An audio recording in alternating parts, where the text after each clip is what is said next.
आप सभी के हृदय में विराजमान परमात्मा को मेरी राम राम। नारद मुनि को देखा ना आपने, हिमालय के पास एक गुफा में एक आश्रम, उस आश्रम के पास गंगा नदी बह रही है और उस सुहाने दृश्य को देखकर उनका मन श्री हरि में लीन हो गया और वे समाधि में चले गए। गाहे बगाहे आपका कभी न कभी संयोग बन ही पड़ता होगा किसी ऐसे स्थान पर जाने का जो प्रकृति से भरपूर है। पहाड़ हैं, नदी हैं, झरने हैं, न सही हिमालय न सही गंगा, सारे पर्वत हिमालय के ही बच्चे हैं। सारी नदियाँ, सरोवर, झील, ताल तलैयाँ सब गंगा मैया के ही बच्चे बच्चियाँ हैं। तो इनके किनारे जाने का भी, इनके मनोरम वातावरण में भी खड़े होने का कभी न कभी आपको सौभाग्य मिला ही होगा और विधाता करे आगे भी मिले। जब भी आप किसी ऐसे प्राकृतिक दृश्य के पास हों तो वही करें जो नारद जी ने किया। अपने मन को मोबाइल फ़ोन निकालकर रिकॉर्डिंग में मत लगा दें। वाव वाव करने में ना अपनी ऊर्जा को खर्च करें। शांत होकर बैठ जाएं और अपने भीतर प्रकृति को उतरने दें। उस परिवेश के कीट पतंगों की संगीतमय ध्वनि को सुने और ऐसा करते करते आप पाएंगी कि आपका ध्यान गहराता जा रहा है और आपके भीतर प्रकृति उतरकर आपके मन को ध्यान की ओर लेकर जा रही है। अर्थात जो भी अनावश्यक है उसे छोड़ दें, जो भी गैर ज़रूरी है उसे उस समय अपने साथ ना रखें और अपने आप को प्रकृति के साथ एक रूप हो जाने दें। डिज़ॉल्विंग स्टेज में अपने को लाने की कोशिश करें कि आप प्रकृति के साथ घुलनशील हो जाएं, डिज़ॉल्व हो जाएं, डिज़ॉल्व विद नेचर। और तब ध्यान घटेगा जैसे नारद का घटा। और जब ऐसा ध्यान घटेगा तो देवराज इंद्र आपके लिए अप्सराएं भेजेंगे फिर कि वे आपका ध्यान भंग करें। वो भी होगा तो अप्सराएं आएंगी आपके पास आपका ध्यान भंग करने। इसी लोभ में ध्यान कीजिए पर ध्यान में उतरिए। अब वो तो आ जाएंगी अप्सराएं, पर आगे क्या होगा? आगे भी वही करना है जो नारद करेंगे, ये समझ लीजिए। तो अब हम कथा के अगले चरण में चलते हैं कि जहाँ कामदेव अपनी पूरी सेना के सहित नारद मुनि की तपस्या भंग करने पहुँच गए हैं। तेहे आश्रम में मदन जब गए हूँ, निज माया बसंत निर्मय हूँ। उस आश्रम में मदन माने वसंत को कामदेव पहुँच गए और अपनी माया से वसंत का सृजन किया, वहाँ पर निर्माण किया। जैसे चारों तरफ उस ऋतु में भी वसंत छा गई हो, ऐसा एक भ्रम उसने अपनी माया से पैदा किया। वसंत का ही क्यों कि वसंत का जो मौसम है वो भीतर श्रृंगार तत्व को जगाता है, श्रृंगारिक करता है मनुष्य को, उसके मन को। तो वैसा परिवेश उन्होंने बनाया। कुसुमित विविध बिटप बहुरंगा, कूजही कोकिल गूंजही भृंगा। जो विभिन्न प्रकार के पेड़ थे, बहुरंगीय, अनेक अनेक प्रकार के रंग, ऐसा सृजन किया और उन पर बहुरंगीय कुसुम फूल सजा दिए। ऐसा सम्मोहन पैदा किया कि अनेक प्रकार के वृक्ष और उन पे अनेक प्रकार के ही रंग बिरंगे फूल लगे हुए हैं। कूज ही कोकिल गूंज ही भृंगा, कोयले कूक रही हैं, भ्रमर गुंजार कर रहे हैं। कहाँ होगा ये कोयलों और भ्रमों का जमवाड़ा जहाँ पर वसंत ऋतु आ चुकी होगी।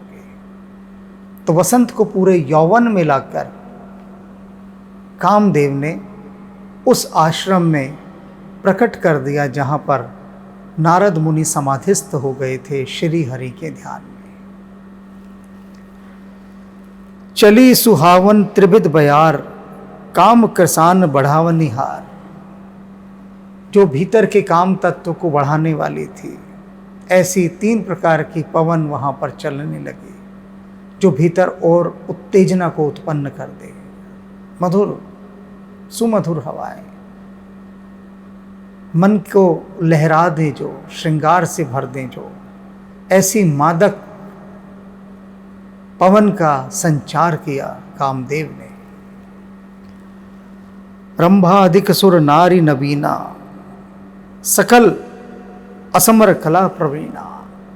रंभा इत्यादि विभिन्न प्रकार की अप्सराएं जो अनेक कलाओं में प्रवीण थी, निपुण थी, पारंगत थी, वे उस आश्रम के भीतर प्रवेश कर गईं और नृत्य करने लगीं, विभिन्न प्रकार के कौतुक करने लगीं। कर ही गान बहुत आन तरंगा, और क्या करने लगी, बहुत सारी तरंगों में अपने गीत गाने लगी, अनेक अनेक रिदम लेकर, मन को लुभा देने वाली बहुत सी तान छेड़ी, तरंगे छेड़ी, और उनमें वो अनेक अनेक लय को चुनकर गीत गाने लगी। बहुविध क्रीड़े ही पान पतंगा, और हाथों में कंदुक लेकर, गेंद लेकर वे अप्सराएं खेलने लगे। कल्पना कीजिए कैसा दृश्य होगा कि हाथ में गेंद लेकर, जैसे बीच के ऊपर सागर के किनारे फॉरेनर्स खेलती हैं, तो ये फॉरेनर्स ही तो हैं, अप्सराएं स्वर्ग लोक से आई हैं, और वहाँ पर गेंद के साथ खेलेंगी तो खिलखिलाकर हंसेंगे भी। उनकी पाजेब जैसी खनखनाहट की हंसे नारद के दिल को धड़का जाए, ऐसा आयोजन कामदेव ने किया था।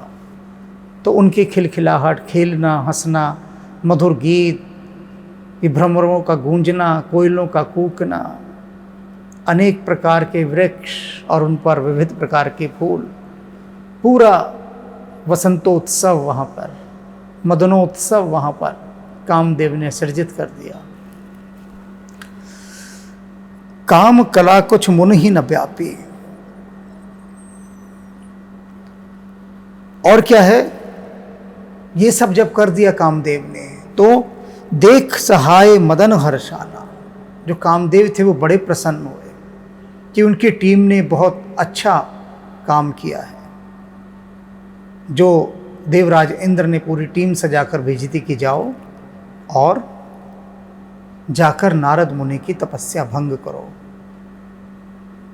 कामदेव ने सबको काम बांट दिए, अप्सराओं को कह दिया तुम्हें क्या क्या करना है, जितने प्रकार के नाच नाच सकती हो नाचना, जिन जिन बोलियों में गीत गा सकती हो गाना, जैसे कुछ उछल कूद करके, कौतुक करके, करतब करके रिझा सकती हो रिझाना, सब के काम बांट दिए। और सब ने पूरी ईमानदारी से, निष्ठा से, निपुणता से, प्रवीणता से, कौशल से अपना रोल निभाया।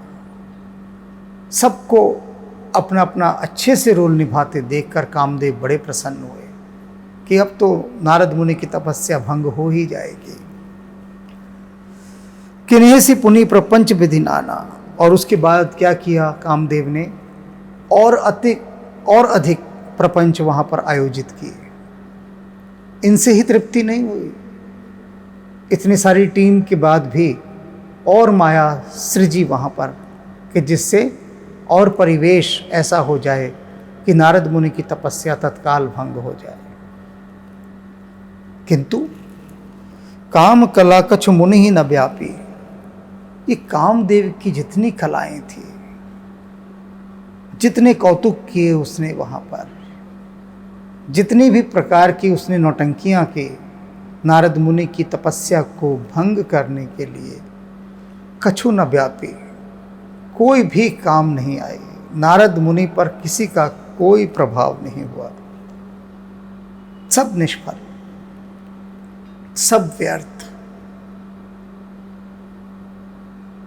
नारद भीतर गहन समाधि में है, बाहर का ये राग रंग सब चल रहा है, उत्सव चल रहा है,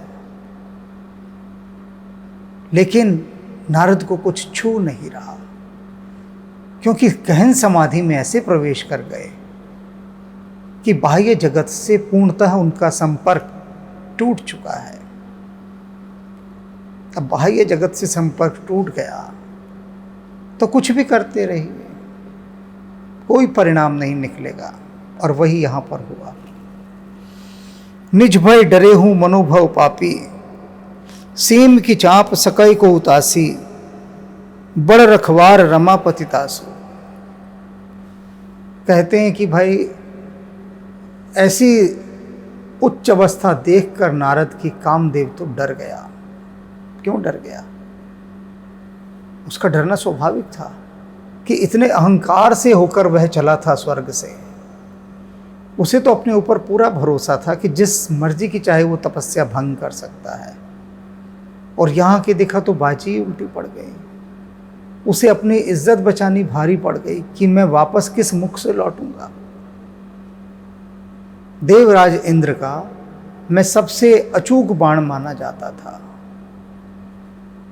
कि जिसकी तपस्या भंग ना हो, कामदेव की पूरी टीम के साथ भेज दो, एक से एक सुंदर अप्सराएं जाएंगी और अच्छे अच्छों का तप भंग करके आ जाएंगे। तो ये नारद मुनि तो अच्छे अच्छों से भी अच्छे निकले, कुछ असर नहीं हुआ, कोई प्रभाव नहीं पड़ा। तो इससे वह डर गया। और प्रभाव क्यों नहीं पड़ा?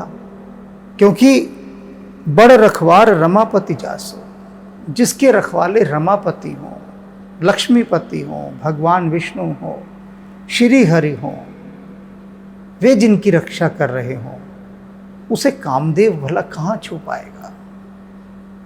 नहीं छू पाएगा। क्यों रक्षा कर रहे थे ये भी देख लीजिए। क्योंकि नारद मुनि भगवान विष्णु के ध्यान में समाधिस्थ हो गए थे।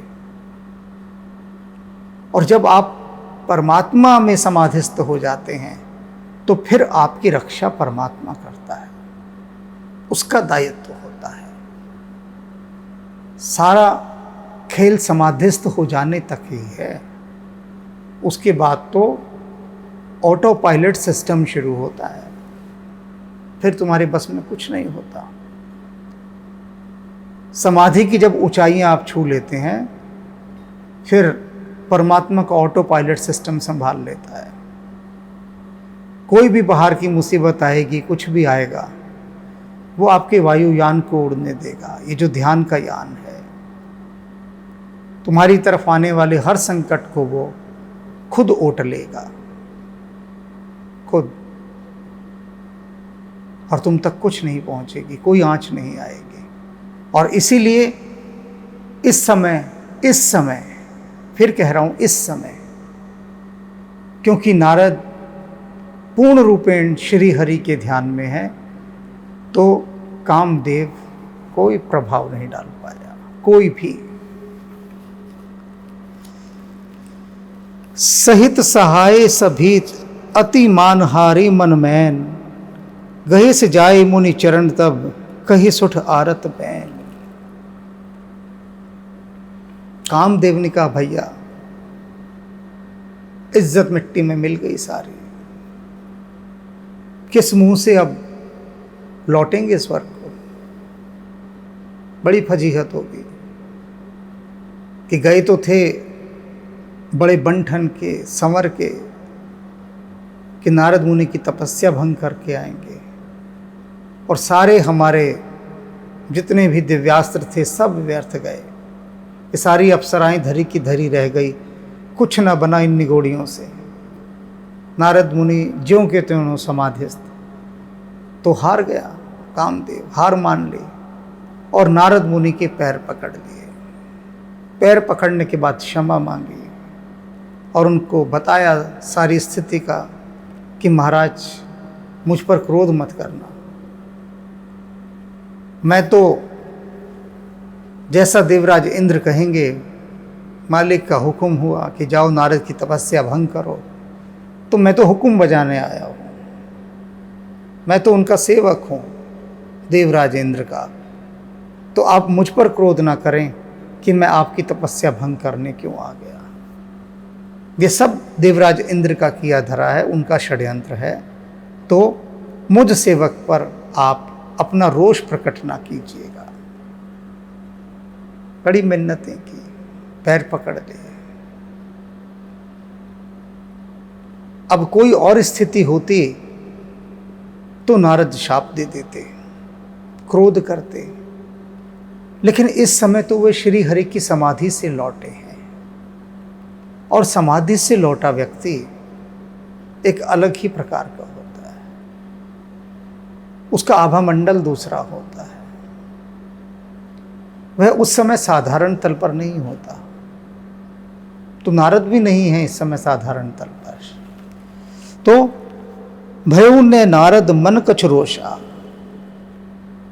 कामदेव की बात सुनकर नारद के मन में कोई रोष उत्पन्न नहीं हुआ, कोई उसके प्रति किसी प्रकार का दुर्भाव, कोई क्रोध, कोई मनोमालिन्य कुछ भी उत्पन्न नहीं हुआ कि इस दुष्ट ने मेरी समाधि भंग करने के लिए इतना बड़ा आयोजन किया। क्यों किया? मैं इसका क्या छीन रहा था? किंतु कोई रोष प्रकट नहीं किया। क्यों नहीं किया? क्योंकि कोई भी प्रहार कामदेव का नारद को छुआ तक नहीं। जब छुआ ही नहीं तो आपको क्रोध क्यों आएगा? कोई कहे आपके पास आके आपके पैर पकड़ ले और कहे जी मुझे क्षमा कर दो, आप ध्यान में बैठे थे और मैं आपको सताने के लिए वहां से पत्थर फेंक कर मार रहा था, तो आप कहें कि अपने मन में सोचें, अरे मुझे तो कोई पत्थर लगा ही नहीं एक भी, इसने किसको मारे पत्थर? तो आपको उसको क्रोध नहीं आएगा उसके ऊपर, क्योंकि आपको कुछ लगा ही नहीं। तो ऐसे ही इन अप्सराओं का नाचना गाना, ये वसंत ऋतु, ये इत्यादि सारे प्रपंच जो फैलाए थे कामदेव ने, नारद को व्यापे नहीं, छुए नहीं। और जब कुछ प्रभाव नहीं पड़ा तो क्रोध क्यों करते वो? तो नहीं किया। वही बात यहाँ वो कह रहे हैं, भय हुन नारद मन कछ रोषा, कही प्रिय बचन काम परितोषा। और उस कामदेव को संतुष्ट होकर, प्रसन्न होकर नारद जी ने मधुर वचन कहे, कुछ बुरा नहीं माना, संतुष्ट हुए कि चलो सच तो बोल रहा है, सच्चाई बताई इसने सारी, प्रसन्न हो गए, कुछ नहीं कहा, छोड़ दिया। नाई चरण सिए आयुष पाई, गए हूं मदन तब सहित सहाय। जब कामदेव ने सोचा कि नारद मुनि ने कुछ भी नहीं कहा, प्रसन्न है उससे, तो उसने सिर झुकाकर उनके चरणों की वंदना की और नारद मुनि से अनुमति मांगी कि प्रभु आप मुझे अनुमति दीजिए, मैं वापस स्वर्गलोक को चला जाऊं, क्योंकि ऑपरेशन हमारा फेल हो गया है। अब मुझे रिपोर्ट तो करना है ना भगवान इंद्र को जाकर कि आपने जिस काम के लिए भेजा था देवराज, वो जो मिशन था वो सक्सेस नहीं हो सका, हम अपने अभियान में असफल हुए, तो उसकी सूचना देनी है, इसलिए मैं जाना चाहता हूँ। नारद मुनि ने उनको जाने की अनुमति दे दी और अपने सभी सहायकों को साथ लेकर कामदेव स्वर्गलोक पहुँचते हैं। मुनि सुशीतलता आपन करनी, सुरपति सभा जाई सब बरने। कामदेव पहुँचे, इंद्र का दरबार लगा हुआ है, सभा सजी है, सब बैठे हैं, और कामदेव ने वहाँ जाकर बताया कि जी हमने जितने भी उपाय कर सकते थे सब कर लिए, जितने पापड़ बेल सकते थे सब बेल लिए, किंतु वे जो नारद मुनि हैं उनकी समाधि भंग नहीं हुई और वे अति सुशीतल हैं, विनम्र हैं, कोमल हैं। उन्होंने हमें कुछ कहा भी नहीं। पूरी सभा में कामदेव ने सुनाया और आपन करने, और कहता हम लोगों ने उनके साथ क्या किया, अपनी करने पर भी प्रकाश डाला, सच्चाई के साथ, ईमानदारी के साथ, कि हमने उनको खूब सताया, खूब उनकी तपस्या भंग करनी चाहिए। ये हमारी करनी है देवताओं की, कि जो हमें कुछ नहीं कह रहा, हम उस सुशीतल मनुष्य को भी सताने जा रहे हैं, उस संत को भी सताने जा रहे हैं। कच्चा चिट्ठा सारा इंद्र का खोल दिया सभा में कामदेव ने। सुरपति सभा जाई सब बरने, और सुरपति यानी इंद्र की सभा में जाकर सब कुछ कामदेव ने सारा वर्णन कर दिया कि हमें क्या इन्होंने अभियान देकर भेजा था, क्या लेकर हम वहाँ गए और असफल होकर क्या पाकर हम लौटे हैं। सब कुछ बता दिया सभा में। सुन सबके मन अचरज आवा, सबके मन को बड़ा आश्चर्य हुआ ये सुनकर कि पूरे अपनी टीम के साथ कामदेव गए, अपनी पूरी सेना के साथ गए, लाव लश्कर के साथ गए, पूरी तैयारी के साथ गए, और एक मुनि की तपस्या नहीं भंग कर आ सके। ऐसा कैसे हो गया? आज तक तो कामदेव का कोई भी अभियान निष्फल नहीं हुआ, प्रत्येक अभियान में वे सफल होकर लौटे हैं। असफलता तो जैसे वे जानते ही नहीं। चुटकी बजाते ही उनकी अप्सराएं अच्छे अच्छे ऋषि मुनियों की तपस्या भंग कर देती है, और ये नारद मुनि नहीं डोले, जबकि विशेष प्रकार की न जाने कितनी नवनियुक्त अप्सराएं भी भेजी गई थी। ये रंभा, मेनका, उर्वशी, ये सब तो ओल्ड फैशन की हो गई, ओल्ड एडिशन थी। हमने तो लेटेस्ट भेजी, नई नई भेजी, और उसके बाद भी नहीं डोला पाएंगे नारद को। बड़ा आश्चर्य हुआ। मुनि ही प्रशंसी ही हर ही शिव नावा, और सभी देवताओं ने नारद मुनि की बड़ी प्रशंसा की कि अद्भुत हैं, कि जो स्त्री को देखकर डोले नहीं। बड़ी प्रशंसा की, और क्या किया, हरि हूँ सिर नावा, और श्री हरि भगवान विष्णु के आगे उनको मन में याद करके मस्तक नवाया। जान गए क्यों नहीं डोले नारद, श्री हरि के छत्र छाया में थे, श्री हरि के ध्यान में थे, और जो परमात्मा के ध्यान में जब हो जाता है तो फिर डोलना कहाँ होता है? फिर डोलना नहीं होता, फिर तो स्थिरता आती है। स्थिरता, व्यक्ति आत्मलीन हो जाता है, समाधिस्थ हो जाता है, और समाधि में निष्कंप रहता है। सभी देवताओं ने बहुत प्रशंसा की नारद मुनि की, और श्री हरि को मस्तक नवाया। तो ये बात तो उधर की हो गई थी, स्वर्ग की। अब इधर नारद मुनि समाधि से बाहर भी आ गए, और ये जान गए कि भैया तू तो बड़े कमाल का आदमी निकला। कामदेव तक को असफल कर दिया। कामदेव भी हार मानकर चला गया, और हार ही नहीं माने, तेरे पैरों में गिर गया, रोया, गिड़गिड़ाया, क्षमा मांगी, उन्होंने विनय की, विनती की, और इंद्र की सारी करतूत बताई, अपनी करतूत बताई कि क्या क्या आयोजन नहीं किए उसने तपस्या भंग करने के लिए नारद की।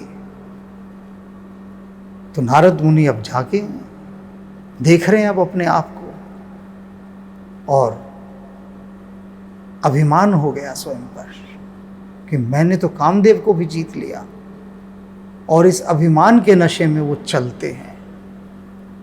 चाल अलग हो जाती है, बिल्कुल अलग, जब अहंकार आता है। साधारण चाल नहीं होती अहंकार के आने पर। उसका जो मद है, उसका जो नशा है, वो आपकी चाल में एक अलग ही प्रकार की क्रूर रंगत ला देता है, कुरूप रंगत ला देता है। और उसी रंगत के साथ नारद मुनि चले, और चल के कहाँ जाते हैं? तब नारद गवने शिव पाहे। वो सबसे पहले वो भगवान शिव के पास पहुंचते हैं। मन में पूरा तय था कि सबसे पहले अपने इस विजय की घोषणा भगवान शिव के पास जाकर करनी है। उनको बताना है कि देखो भगवान, एक आप ही नहीं है, हम भी इधर हैं। वो कामदेव आ गया, सिर पटक पटक कर चला गया, कुछ नहीं हुआ, हरा दिया हमने। तो ऐसा भाव संचरित नारद के मन में, पहुंच गए भगवान शिव के पास। जिता काम अहमत मन माहे, बता रहे हैं कि अहम अपना पूरा, अहमत मन माहे, मन में बड़ा अहंकार है। और उस अहंकार में बढ़ चढ़कर भगवान शिव के आगे खूब बखान किया अपनी उच्च अवस्था का, कि हमने झुका दिया कामदेव को, कुछ न बिगाड़ सका हमारा। अच्छे अच्छे ऋषि मुनियों की जो तपस्या भंग कर देता था कामदेव, नाक रगड़ कर गया है नारद के पास से, ऐसा अहंकार। और भगवान शिव को सुना रहे हैं। शिव को सुनाने का क्या अर्थ है? कि उनको नीचा दिखाना। अहंकार सदा दूसरे को नीचा दिखाना चाहता है। और अपनी जो ये घोषणाएं इस समय नारद मुनि कर रहे हैं, उसके माध्यम से वे शिव को परोक्ष रूप से नीचा दिखाने का प्रयत्न कर रहे हैं, अपना स्थान शिव से उच्च स्थापित करने का प्रयत्न कर रहे हैं।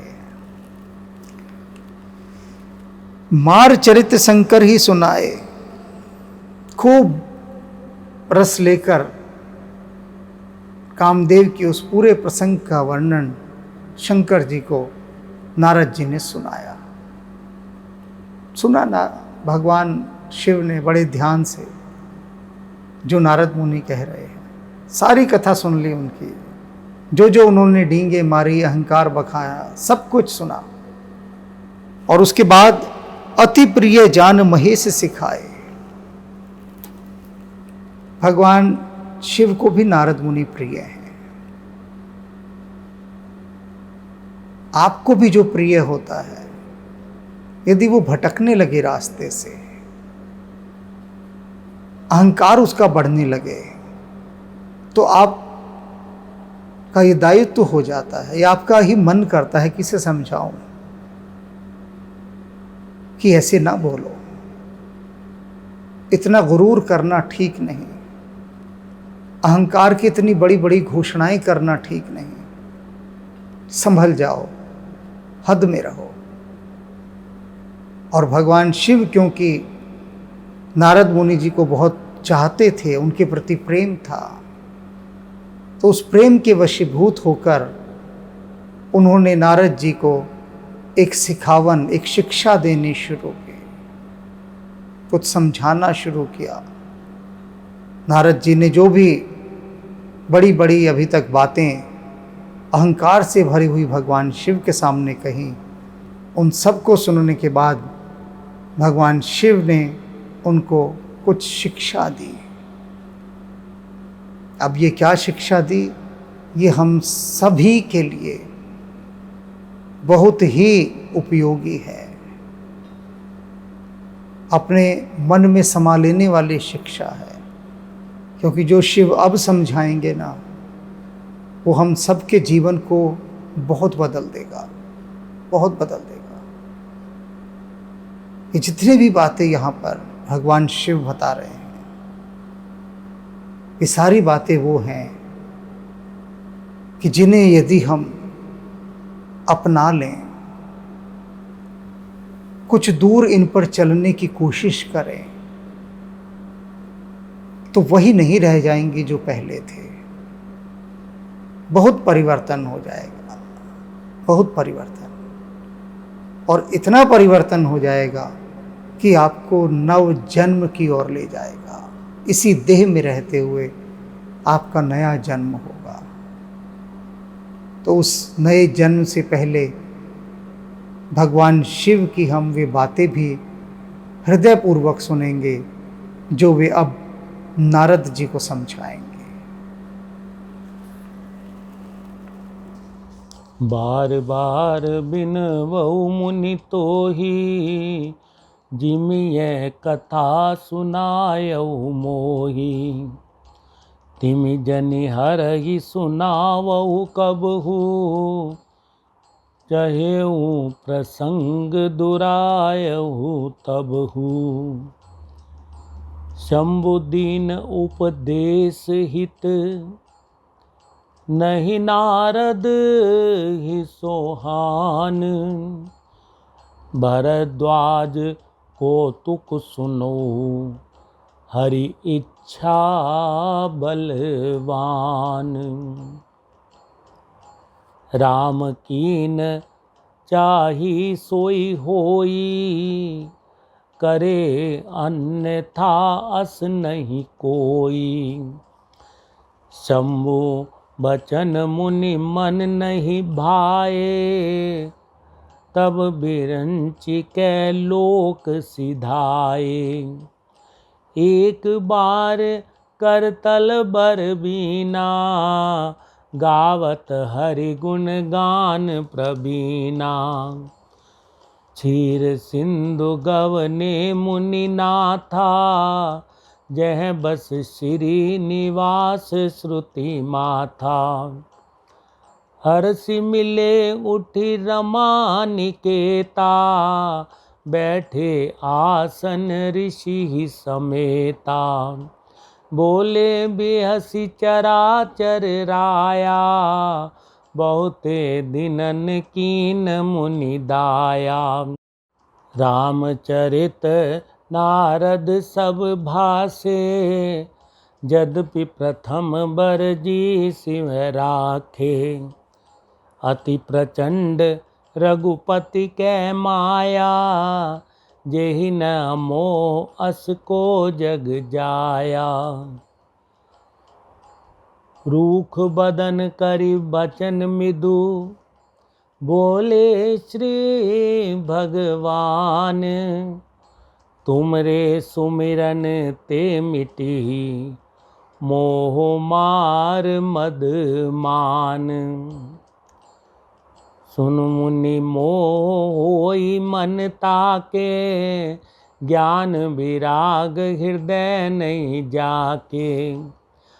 ब्रह्मचरज व्रत रत मति धीरा, तुम ही की करई मनोभव पीरा।